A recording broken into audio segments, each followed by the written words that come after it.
Hi, friends. This is Terry Squires with today's Nashville. This is Faith. Have you suffered a miscarriage or know somebody that has? Well, I sat down with Phil King, and he has a song for you.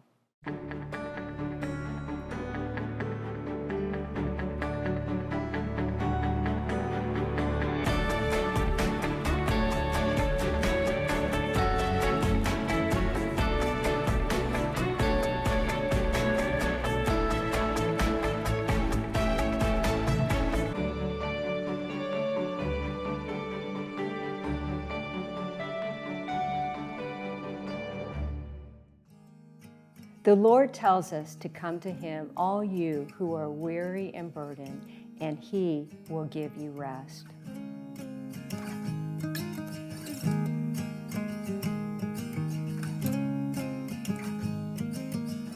Have you lost a baby from a miscarriage? Are you hiding the pain of an abortion? Singer, songwriter, and worship leader Phil King has witnessed many friends undergoing grief and the journey to heal. His songs are reaching millions, and his message to you will touch your heart. This is his story. This is today's Nashville. This is Faith. Phil, what a blessing to sit down with you this morning. Welcome to today's Nashville. Thank you. Thank you for having me. You know, I love your worship and ministry. Tell me more about it. When did you decide to get into becoming a worship leader? And Well, I was forced. My mom, growing up, you know, I just want to play baseball, you know, and sports and stuff in high school. And my mom was like, "There's something when you sing, you know." So she put me in the choir, and I would grudgingly show up in dirty baseball pants to choir practice. at church? Yeah, at church. Yep. In the kids' choir, and then in my teenage years, you know, started playing instruments. And I just really fell in love with the presence of God, you know, the way that the Lord shows up when His people gather together to worship just started moving me more and more and more the older I got. And, Where'd you grow up? in California. Yeah. So I was born in Central California, a little farming town, agricultural town called Turlock. No one's ever heard of it, but it's a beautiful place and a lot of cornfields. It was a wonderful place to really hone my craft, you know, learn writing songs, a lot of free time those early years. And anyways, that would lead me here in my late teenage years, early 20s. I was on a label, EMI Gospel, back when EMI was still a thing. I was on an imprint under them, and just really had a wonderful season here, and ended up at a church in Franklin. And again, that love for the presence of the Lord just kept growing and growing, and songs. And How old were you at this I was time? 20, 21 years old, 22. So, and one day, Michael W. Smith came into church, and I was like, I think that's my hero in the back, you know. He's wonderful. Yeah, it was so cool. It was the craziest thing. You know, I was leading worship, and then got a call from him one day. Actually, it was a 615 number I didn't recognize. And it's like, "Hello? Hey, Phil." And I said, "Who's this?" You know, just kind of like, why are you calling me? He's like, this is Michael. I was like, "Oh my goodness." And, you know, so ended up singing with him, traveling with him a little bit. What was that like? Oh man, I mean, there's nothing like working with the person that you listen to growing up. I don't know if I've ever told him this, but when I was 7 or 8 years old in that little town in Turlock, I went to a Bible bookstore back when those were a thing, and I put on the headphones. I was probably like this tall, and I pressed his CD, you know, to listen to the samples. Remember how you could do that? You could play like 30-second samples through the whole album. And I remember taking them off and being like, "Mom, who is this?" And it was him. You know, it was my first CD. You need to let him know. I know, I need to. I just don't want to be weird, but anyways. But yeah, he's been a wonderful friend. And anyways, in that season, you know, coming back here, really formative years in my life, and a lot of friends that I was running with in that time. Some of them are still just crushing it today. and doing wonderful things for Jesus, and would end up in Texas, in Dallas, at Christ for the Nations Institute. I was a worship leader there, then a worship leader at Gateway Church, which is a large church in DFW, and then now at in Amarillo at Trinity Fellowship. And so it's been a journey, the whole worship thing. Again, going back to when I was a kid, I wasn't planning on it at all. It just kind of took over. Each day with Jesus is a journey, and so just season by season, he's been so faithful. Just take me into some cool things. And when was that time when you really decided to follow Jesus and your passion? Was there a time in your life that you just said, this is it? Yeah, I think when I was here at the church in Franklin that I was a part of, God just marked me. And I really fell in love with his kingdom and the church and ministering to people in that season, and that just kept growing. Is there a song that you can think of that has really touched your life growing up? Or Yeah, I would say, not to keep talking about Michael, but that worship album he put out, in the early 2000s, really, I remember as a kid just soaking in that constantly, that really set me on a trajectory. And again, bringing up the presence of the Lord again in corporate worship, that I love to write songs like that. But something about being a worship pastor and being in the church has really set me on a course and triggered my love for, like I said, ministering to people and their needs and their brokenness and what's happening in their lives, as well as doing songs that are in corporate worship settings. And there's this song I wrote called "Not Forgotten" that really infiltrated the pro-life movement. I would say those two things. Those are my two spheres that I love to operate in, love to work in. Bringing God's people together to sing to Him, as well as really ministering to the brokenness in people. Right. You wrote "Unforgotten" and "Miscarriages." That's your ministry. Yeah. Tell me about "Miscarriages." Yeah, so "Miscarriages" is a song I wrote last year, and it really sprang from some friends of ours who they were pregnant with twins. I'm a father of twins, which is awesome, crazy and awesome. How old? Almost 3. Okay. Yeah, so we have a son and a daughter, and it's just wild. If you ever come over, it's just there's stuff. There's always just stuff, but it's amazing. Hardest thing and best thing I've ever done. But some friends of ours were pregnant with twins, and we were so excited for them. Well, they ended up losing baby B, who would have been the second to be born, and for us, that would have been our son. And I don't know, Terry, something about that, especially with the whole twin thing, and that's what we just went through, and the joy that brought us, it was really hit me in the gut, to have close friends of ours suffer that kind of loss.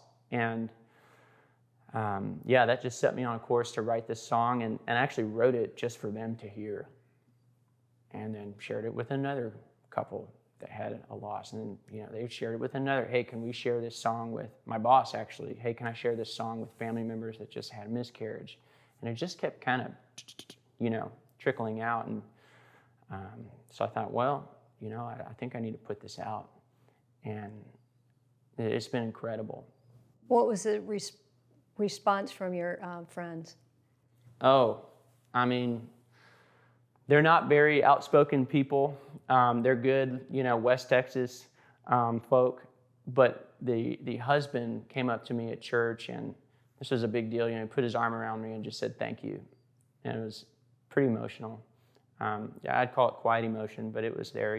The brokenness and the tenderness, and that's just been the response everywhere. I'm actually surprised there's not a well-known song already ministering to that part of people's lives, because it's so common. So many people are just holding it in, hiding it. Yep. And we're going to talk about more when we come back.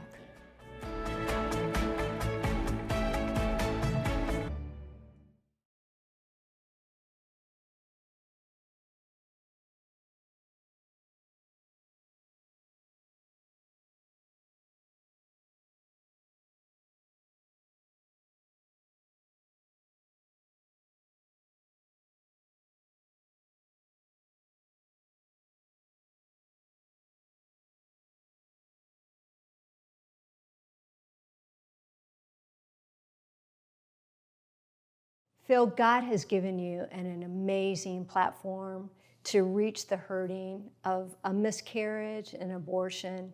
Tell me about what happened in New York. Focus on the family. Colorado Springs, amazing ministry, reached out. They heard the song. Michael W. Smith actually told them about it, and they said, hey, we're doing this big event in Times Square called Alive from New York. And at that time, Roe v. Wade had not been overturned yet, but there was a lot of steam building, with movements like the March for Life, Susan B. Anthony lists. I mean, so many amazing things have just been going on for years and years, really at the forefront of the fight for life for the unborn.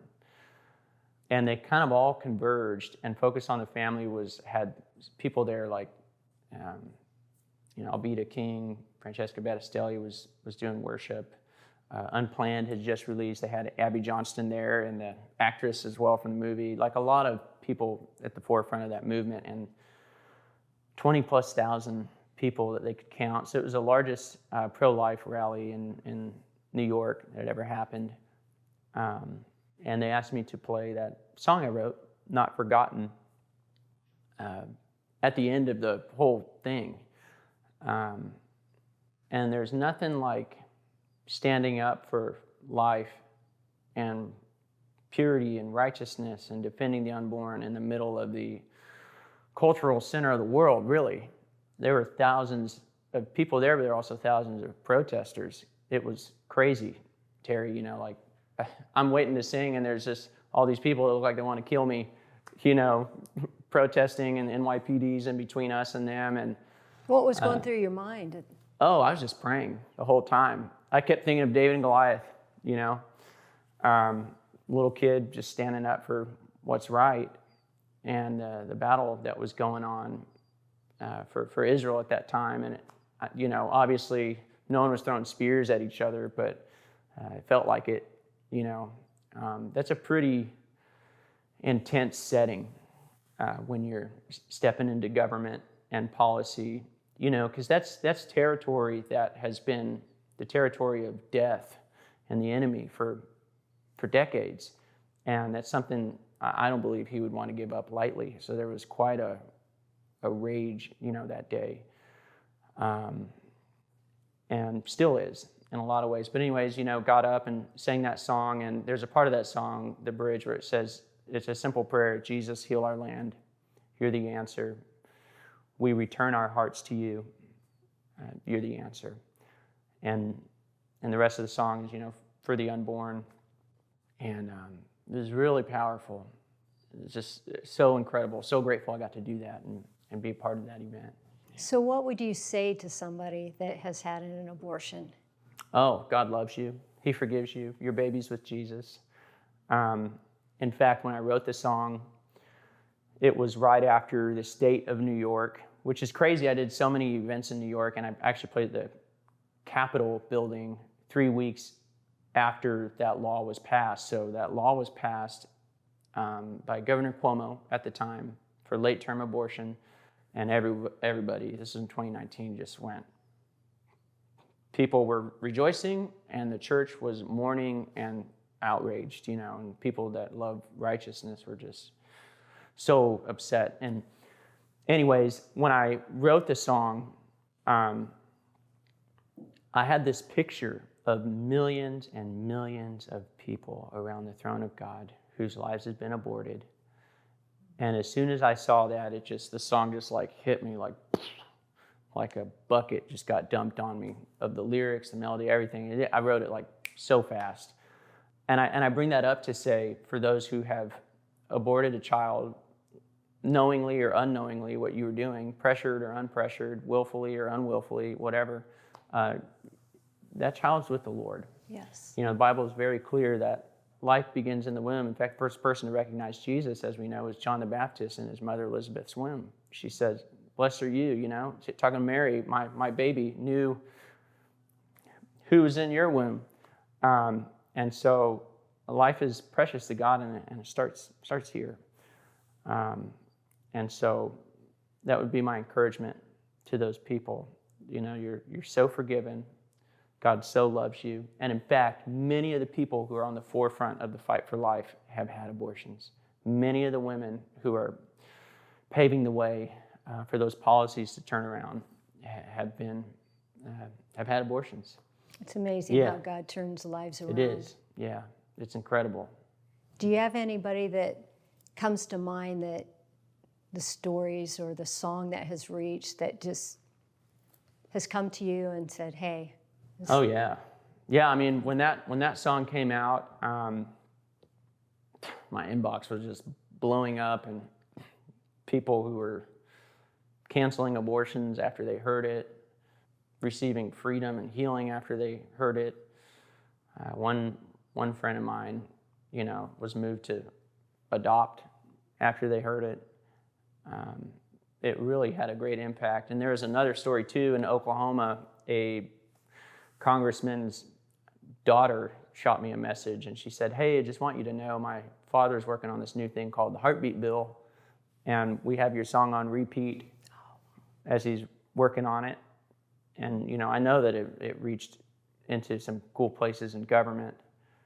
In fact, Mike Pence was tweeting about that event that day in Times Square, and with y'all in spirit. And so it was amazing. There's so many stories.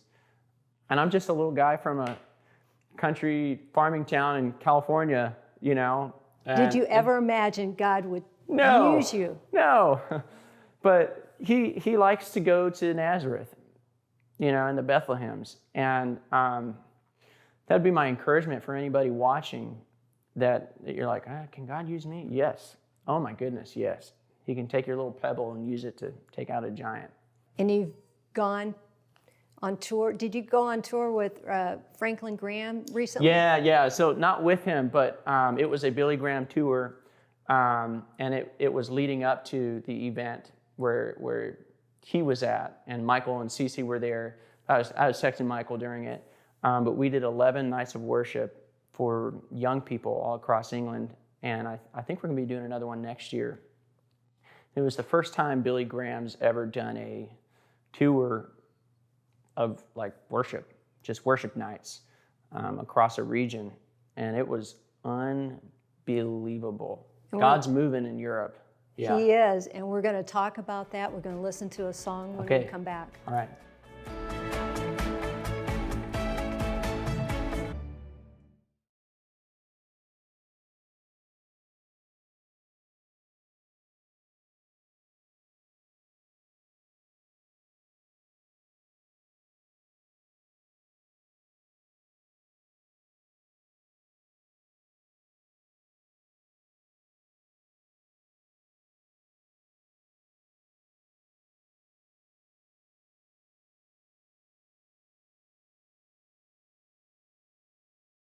Phil, will you play a little bit of Miscarriages? Yeah, absolutely. They did not awake in this world. They awoke in the arms of God. The first light they saw was heaven's majesty. They're growing up being taught by Jesus, so alive in blessed freedom. How could a child be lost if they're home? So mommy and daddy, don't you be afraid for your little baby. It's gonna be okay. They're being held in the arms of Jesus, and they can't wait to meet you soon, someday. It's enough to bring tears. Is it always difficult to sing that song? Yeah, it's a tough one to sing. In fact, the first time I played it live in front of a group of people, the day after it released, I happened to be in a room full of counselors, family counselors, marriage and family folks from all around the country that had gathered in Texas for a conference. And these people deal with a lot of life stuff, with a lot of hurt, a lot of loss, a lot of trauma. And I was supposed to just do worship that day. And I said, hey, the song just came out, so I just want to play it for you guys real quick. And there were a lot of ladies in the room, a lot of women counselors.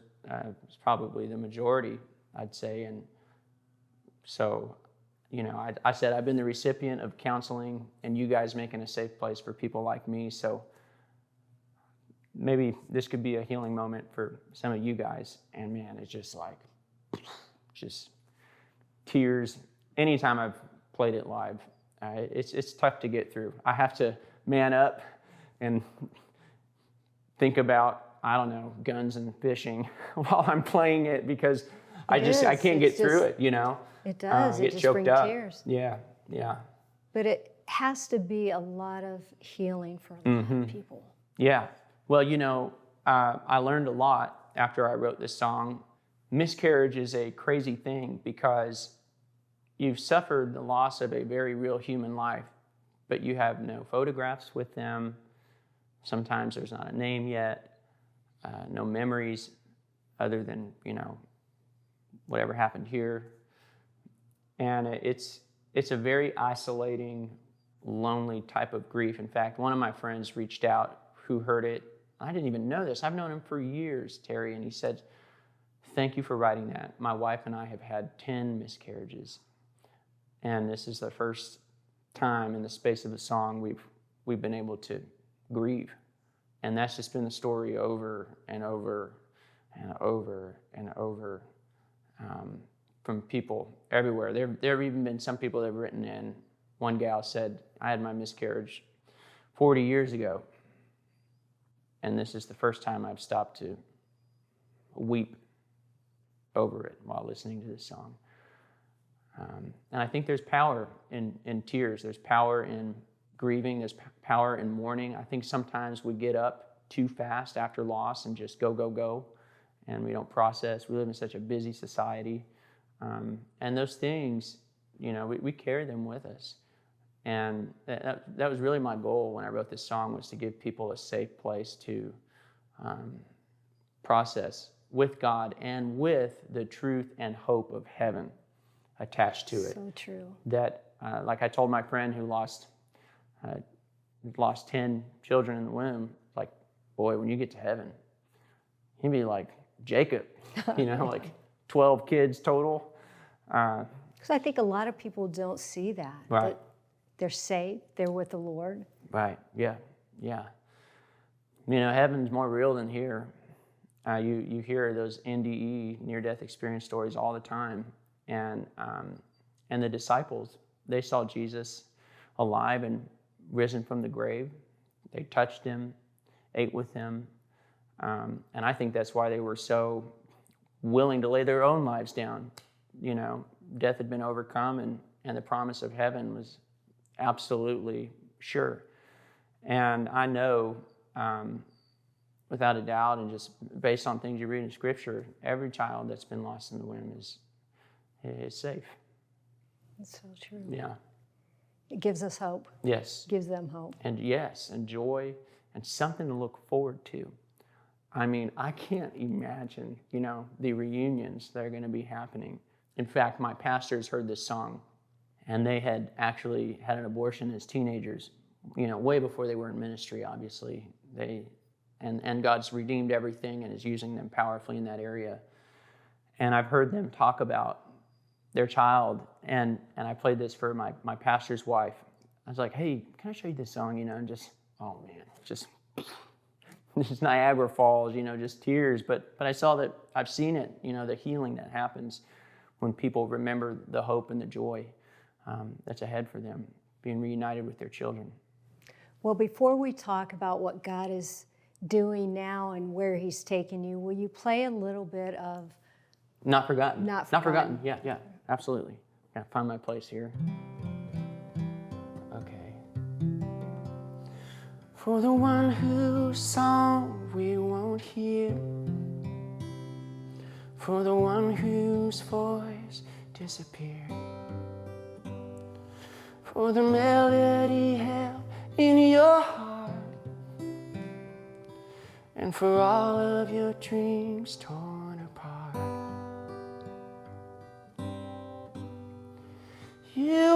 not forgotten. We are fighting for you. We've entered your silent cry to be your voice. Your life was not for nothing. We celebrate your heartbeat. The price that you paid is a fire that'll change this world. You are not forgotten. Phil, it's beautiful. We have a few minutes left. You have a beautiful wife, Yeah. 2 twin daughters. No, Yeah, boy and a girl. Boy and a girl. You met Yeah, through that song. through that song. Tell me where God is taking you in the future. Yeah, well, being a dad is the best thing ever. The future is full of a lot of fatherhood, which I'm so excited about. And writing a lot of new songs, and just doing life with my wife and kids, you know, and there's some cool things happening. Can't really talk about it yet, on the music side of things, and some awesome open doors that I'm real excited to share about. You know, but if people want to keep up with the journey, you can always type my name in on social media or whatever, or on the internet, philkingmusic.com, and follow along. And I do respond if you send a message, but Sounds like you get a lot of messages. Yeah, I'm just so thankful, you know, and my hope is that I continue to write songs that point people to Jesus, you know, and really deeply minister to people's hearts like these songs. You know, I think it's such an honor to be a part of the kingdom of God, and being a priest. You know, when the Bible talks about priesthood, it's connecting God to people and people to God, you know. And so that's what we're all about and what I love to do. Phil, thank you. Yeah, thank you for having me. What a blessing. My friend, have you suffered a miscarriage or had an abortion? Like Phil said, they are not forgotten. They are with the Lord. Put your hope in Him. Trust Him. This is today's Nashville. This is faith.